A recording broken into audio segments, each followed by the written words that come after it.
Jadi 4 tahun terakhir aku menjadi spokesperson atau yang dinamakan brand ambassador sebuah brand beauty. Jadi selama 2 tahun terakhir memiliki kesempatan untuk jalan di Le Défilé Paris Fashion Week, dan tentunya perasaan aku sangat teramat bangga dan juga bersyukur ya. Karena walaupun tahun lalu mungkin teman-teman udah lihat aku bajunya bold, kepangannya panjang di ponytail, tahun ini tuh aku memilih vibe yang bisa dibilang lebih feminine dengan rambut yang digerai, baju warna merah dengan cape yang bisa dibilang lumayan megah, dan aku hanya bisa bilang aku merasa sangat terhormat karena aku tidak hanya diberi kepercayaan untuk jalan di catwalk atau di runway, tapi juga jalan di penghujung acara atau yang dinamakan finale walk bersama global spokespersons lainnya, yang tentunya ada orang-orang seperti Kendall Jenner, Cara Delevingne, Eva Longoria, Camila Cabello, Jane Fonda, Alia Bhatt, Aishwarya Rai, dan banyak nama-nama lain yang gak kalah kerennya. Dan walaupun tahun lalu aku juga diberikan kesempatan untuk jalan di finale walk, tunggu ya. Ya. Oh, apa nih pesawat? Ini kayak ada perang di luar. Aman? Oke. Ya, walaupun tahun lalu aku juga diberi kesempatan untuk jalan di finale walk, tahun ini tuh beda banget rasanya. Kalau tahun lalu mungkin saat GR kalian sempat lihat video aku digandeng tangan sama Camila Cabello dan dirangkul agak merasa tidak sendiri. Tahun ini aku memiliki pengalaman-pengalaman yang lebih wow lagi. Ada beberapa yang terdokumentasi dan beberapa yang tidak. Karena ada momen-momen di mana kamera aku udah standby di luar untuk mengambil momen di panggung. Tapi aku kalau boleh cerita ada 3 momen yang membuat aku bisa dibilang hampir nangis sih. Pertama, saat lagi mau GR, sang legend Jane Fonda yang kita tahu seorang legend di industri perfilman sejak tahun 60-an, bukannya aku yang mendatangi beliau, tapi dia yang melihat aku dan langsung bilang, "Cinta, how are you?" dan meluk aku, dan itu membuat aku shock luar biasa karena walaupun dia udah beberapa kali ketemu aku nggak expect dia inget aku, dan itu membuat aku merasa wow, like ternyata dia baik hati sekali ya dan bener-bener mengapresiasi aku. Momen kedua dan mungkin yang terspesial adalah saat aku berbincang dengan Aishwarya Rai beberapa menit sebelum naik panggung. Mungkin karena dia ngeliat aku sempat lumayan stres, karena di pikiran aku berpikir gimana tahun ini bisa lebih bagus lagi daripada tahun lalu. Aku curhat sama dia, aku bilang, you know, acara ini cukup penting buat negara saya, karena mungkin untuk sekarang Indonesia belum terlalu dianggap di bidang beauty dan fashion, dan aku merasa kalau aku bisa melakukan performance yang baik, ini bisa membuka pintu agar perlahan-lahan Indonesia bisa semakin dilirik dan dilihat dan dipandang tinggi di berbagai bidang, terutama beauty dan fashion. Dan dia langsung melihat mata aku dalam-dalam, she really looked deeply into my eyes, dan dia bilang, "Cinta, kamu harus bangga dengan diri kamu sendiri, karena kamu satu-satunya global spokesperson dari Indonesia, dan kamu satu-satunya orang dari negara kamu yang sekarang bisa jalan bareng kita di finale, dan kamu harus sadar itu adalah pencapaian yang luar biasa dan kamu harus bangga dengan diri kamu sendiri." Dan kita sempat ngobrol lumayan lama, dan dalam perbincangan itu dia tuh hanya menguatkan aku dan meyakinkan aku bahwa aku akan bagus dan aku harus bangga dengan diri aku sendiri. Dan aku hampir nangis sampai dia bilang, don't cry, you're about to get on stage." Kenapa aku hampir nangis? Karena itu membuat aku sangat menyadari bahwa harapan untuk semakin banyak orang Indonesia ke depannya, tentunya nggak hanya aku tapi banyak orang Indonesia ke depannya, untuk bisa melebarkan sayap mereka di berbagai bidang industri di luar negeri dan membuat Indonesia bangga. Dan aku hanya satu dari banyak orang Indonesia yang sudah melakukan banyak hal-hal yang luar biasa buat negara kita.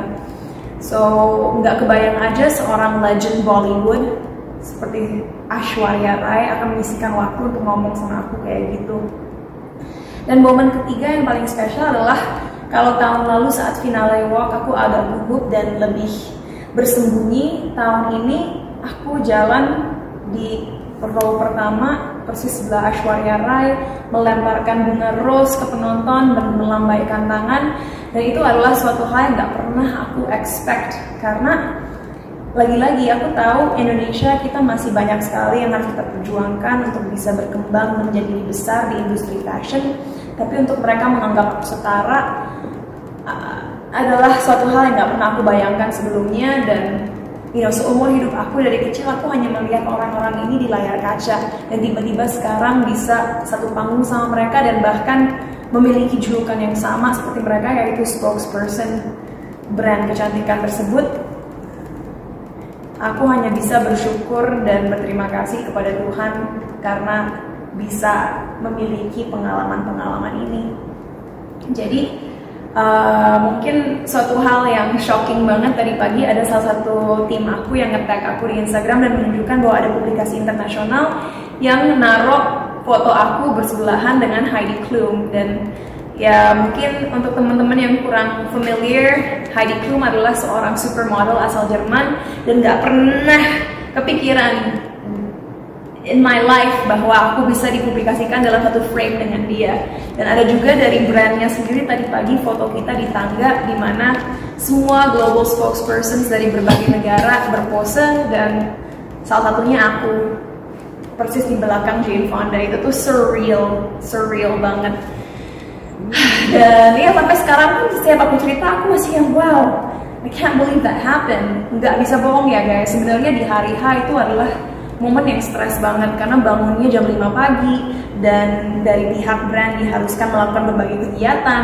Jam 2 siang udah standby padahal acaranya jam 9 malam, makeup 4 jam sambil bikin konten, terus nggak makan. Aku baru makan di hari itu jam 1 pagi, bener-bener nggak ada waktu untuk makan sebite pun.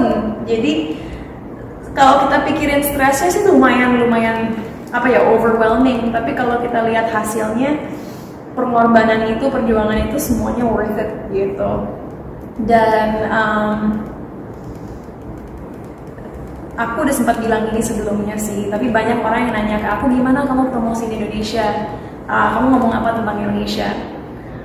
Kayaknya kalian juga bisa kebayang sendiri sih, kalau kita baru ketemu orang tiba-tiba kita nyodorin fakta-fakta tentang negara kita, pasti mereka kaget kan. Jadi cara aku saat ngobrol sama Kendall, sama Kara, sama Simone Ashley tentang Indonesia adalah aku lebih menunjukkan bahwa aku sebagai orang Indonesia memiliki prinsip yang kuat, ramah, dan yakin akan diri aku sendiri, dan inilah orang Indonesia. Dan menurut aku itu adalah cara yang subtle, yang lebih organik dalam membuat mereka akhirnya curious dan ingin mengetahui dari banyak hal tentang negara kita. Karena kadang-kadang kan mungkin di berita kita tidak selalu digambarkan secara positif, tapi dengan kita sebagai individu menunjukkan siapa diri kita dan bahwa kita orangnya seru dan akan diajak ngobrol, itu adalah langkah awal untuk memperkenalkan siapa diri kita di kancah global gitu. Dan melebihi itu banyak momen-momen lucu sih, kayak waktu Eva Longoria ngelihat ke arah aku dan bilang, kamu kok potong rambut? Dan itu bikin aku ketawa dan juga shock karena dia ingat bahwa tahun lalu aku rambut panjang, tahun ini pendek. Camila Cabello juga sempat aku datengin dia dan bilang, makasih banget ya, tahun lalu lo udah gandeng gue waktu gue ketakutan. Dan dia sweet banget responsnya. Dan tentunya ada Alia Bhatt juga yang sekarang namanya lagi sangat tenar di India. Dia orangnya warm, baik, welcoming banget. Sempat selfie juga sama dia. Jadi yang berbeda dibandingkan tahun lalu adalah tahun ini aku merasa lebih berbaur dan merasa bahwa pelan-pelan aku membangun pertemanan dengan beberapa sosok-sosok ini yang mungkin dulu aku hanya lihat di layar kaca, tapi sekarang tiba-tiba bisa ada nggak hanya di satu panggung bareng, tapi bekerja bersama-sama. Gitu. Kak Cinta kan tadi juga di sini terlihat dengan penampilan barunya dan pendeknya, itu menambah rasa independennya untuk Kak Cinta sendiri, atau bagaimana sih kalau dibandingkan dengan ketika rambut panjang dan rambut pendeknya sekarang? Kalau rambut pendek, jujur kenapa aku lebih pendek lagi daripada beberapa minggu lalu, karena setelah syuting film rambutnya sempat kebakar karena setiap hari di curly, akhirnya rusak. Aku ngambil keputusan untuk potong pendek supaya tumbuhnya sehat gitu. Tapi ternyata banyak sekali orang-orang yang bilang bahwa rambut aku itu kelihatan lebih fresh sekarang dan lebih cocok rambut pendek. Jadi aku merasa sangat pede sih, bahkan sekarang berdiri di depan teman-teman media, aku merasa lebih imut dan cantik dengan rambut pendek daripada rambut panjang. Hanya kalau aku boleh spill sedikit ya, ingin sekali kalau dikasih kesempatan tahun depan untuk jalan lagi, bisa jalan bareng, bisa dirias rambutnya oleh hairstylist Indonesia. Karena kalau makeup artist kan kalian udah tahu di makeup oleh Buba Alfian, dan dia by the way satu-satunya makeup artist Indonesia yang dikasih kesempatan untuk make upin artis-artis sana loh, dan masuk backstage. Nggak ada makeup artist Indonesia lain. Tapi kalau stylist rambut pengen banget dibikin sama orang Indonesia, karena menurut aku stylist rambut Indonesia itu salah satu yang paling top di dunia. Mereka itu kerjaannya rapih, bagus, dan tahan lama. Dan pengen banget runway kemarin gini rambutnya, aku bakal ngerasa lebih confident lagi. Tapi ya itulah, kadang-kadang di Eropa aku sadari bahwa mereka lebih suka natural look. Kadang-kadang yang mungkin buat kita kelihatannya rambutnya nggak dirias, buat mereka itu chic gitu. Jadi ada perbedaan dalam memandang standar kecantikan juga sih. Tapi sambil perawatan ya kita kayak apalagi untuk persiapan acara sebesar ini gitu ya, karena sebelumnya yang tadi kakak ceritakan gitu, untuk dengan hasil rambut yang bagus gitu ketika tampil di sana. Kalau perawatan jujur, karena waktu aku terbang ke Paris itu bener-bener pas selesai syuting film. Tunggu bentar, sebentar jangan dari situ. Kalau perawatan sendiri, karena waktu ke Paris aku bener-bener baru aja selesai syuting film, itu nggak ada waktu, dan aku sempat stres karena ngerasa aduh nggak optimal banget nih, kuku belum di manicure, kaki belum di pedicure, nggak bisa waxing dan lain sebagainya. Tapi jujur karena untungnya tim glamnya dari makeup, rambut, dan juga pakaiannya sangat bagus dan rapih dan sesuai apa yang aku suka, aku nggak terlalu mikirin sih. Itu kan hal-hal kecil yang sebenarnya orang lain nggak perhatikan, tapi kita yang stres sendiri gitu. Cinta, ini dulu yang belakang. dong gimana cara Kak Cinta mengendalikan diri ketika gugup, ketika deg-degan untuk acara sesuatu atau ketemu seseorang tuh, gimana sih cara Kak Cinta menghandle diri sendiri? Tentunya sebagai manusia, aku pun memiliki berbagai insecurity. Walaupun banyak orang selalu berpikir aku orangnya confident banget, sejujurnya banyak sekali hal-hal yang aku pertanyakan dari diri aku sendiri gitu. Tapi kenapa aku bisa selalu terlihat confident dan selalu bisa melalui segala rintangan yang ada? Karena pertama-tama aku percaya satu-satunya cara kita bisa berkembang dalam hidup kita adalah dengan mengambil resiko. Jadi walaupun saat aku mengambil resiko dan keputusan yang aku ambil membuat aku sangat teramat gak nyaman, karena keinginan aku untuk sukses itu lebih tinggi daripada rasa ketidaknyamanan aku, akhirnya aku berani mengambil resiko itu. Jadi pertama, aku nggak pernah mau stay di zona nyaman. Kedua, saat aku merasa gugup dan gak percaya diri, aku selalu mengingatkan diri aku sendiri, karena aku punya mantra bahwa semua orang punya kelebihan, semua orang punya kekurangan, dan aku nggak boleh minder. Karena aku merasa mungkin salah satu kekurangan kita sebagai orang Indonesia adalah kita punya kecenderungan untuk merasa minder. Dan karena aku aware akan itu, aku selalu mengatakan ke diri aku sendiri, aku nggak boleh minder, karena aku layak berada di tempat di mana aku berada. Dan saat kita meyakinkan diri kita bahwa kita layak berada di tempat di mana kita berada, dan kita layak untuk dihormati karena kita juga menghormati diri kita sendiri, akhirnya seminder-mindernya kita, se-insecure-insecure-nya kita akhirnya sadar, no,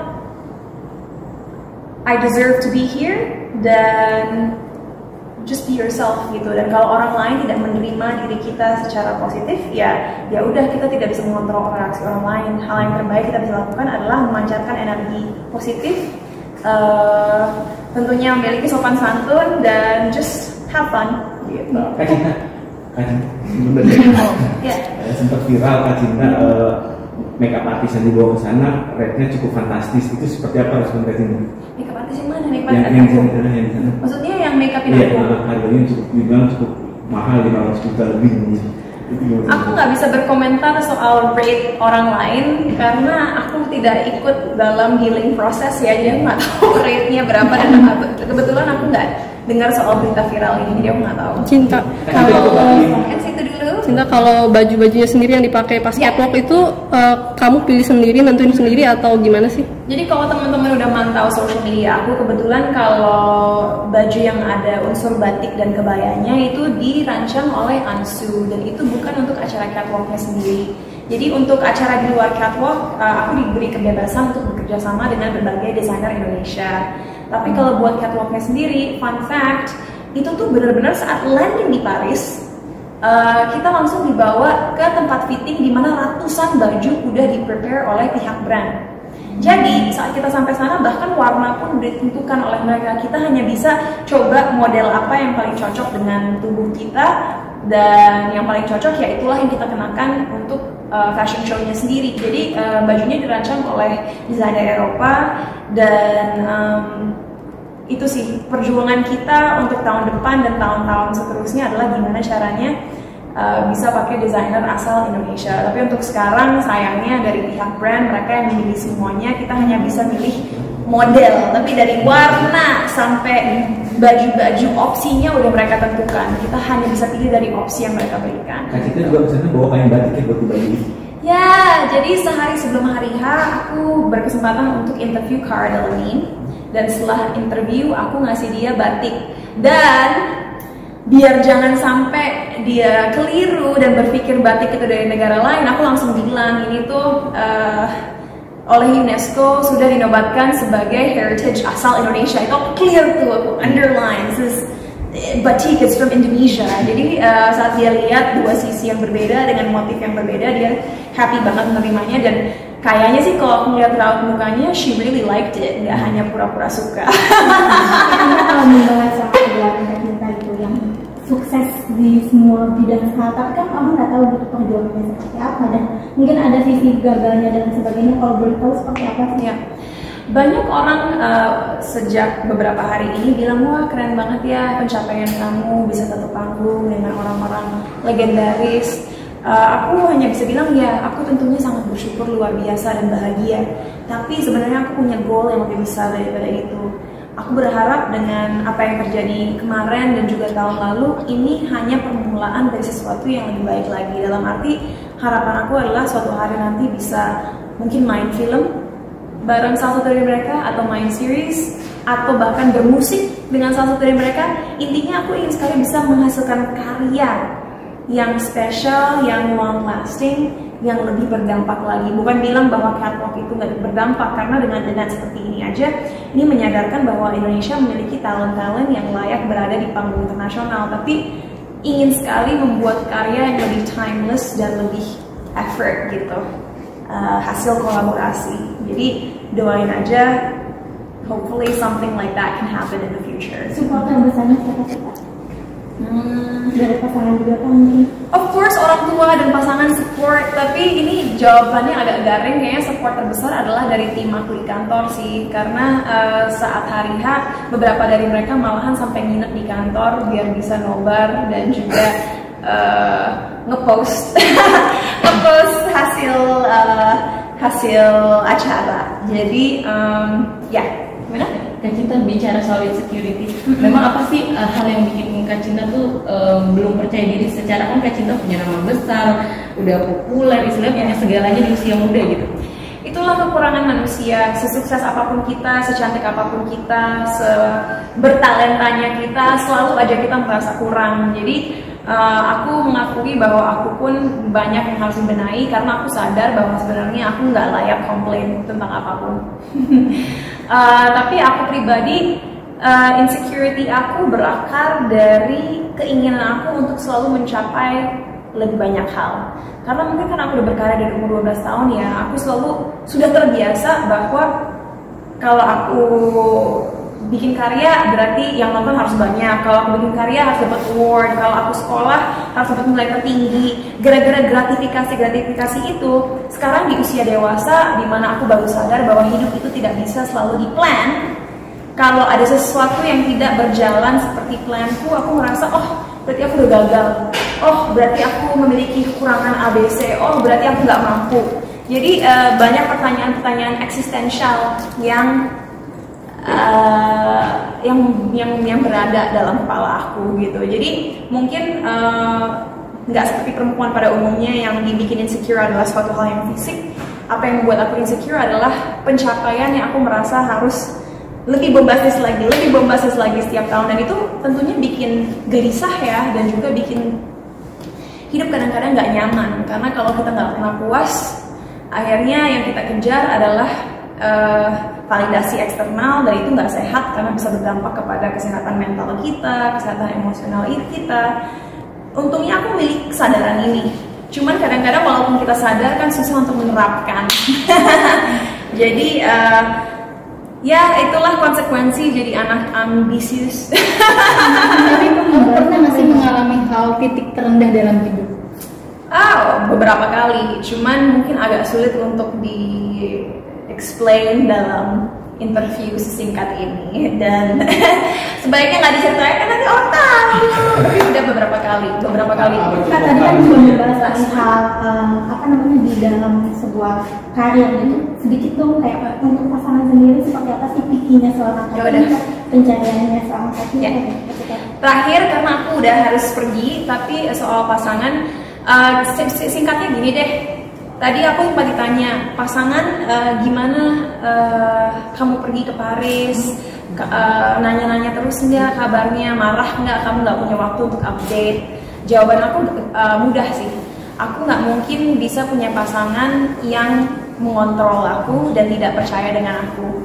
Jadi saat aku lagi sibuk, pasangan harus mengerti bahwa aku nggak akan bisa ngechat, nggak akan bisa telepon, dan harus fokus dengan pekerjaan aku. Dan juga sebaliknya, selama ada kepercayaan itu, selama ada trust itu, semua akan baik-baik aja. Dan aku rasa memang nggak banyak orang di luar sana punya relationship atau hubungan yang dewasa. Tapi aku bersyukur banget setelah bertahun-tahun mengamati hidup orang lain dan juga belajar dari kesalahan aku sendiri, aku sekarang udah dalam fase hidup aku bisa menemukan orang yang tidak insecure, karena cowok yang gak insecure tidak akan mengontrol kita gitu. Jadi kalau aku dan pasangan, we're very happy karena kita memiliki level of trust yang sangat tinggi. Jadi kalau memang lagi ada waktu luang, kita saling chat, saling telepon, video call. Tapi kalau emang lagi sibuk banget, mereka harus ngerti bahwa ini juga demi kebaikan kita kok. Dengan aku sukses, aku akan lebih bahagia. Dengan dia sukses, dia akan lebih bahagia. Saat kita bahagia, kita nggak akan marahan dan melampiaskan frustasi kita terhadap satu sama lain gitu. Dan kita menyadari itu. So our relationship is very harmonious. Thank you.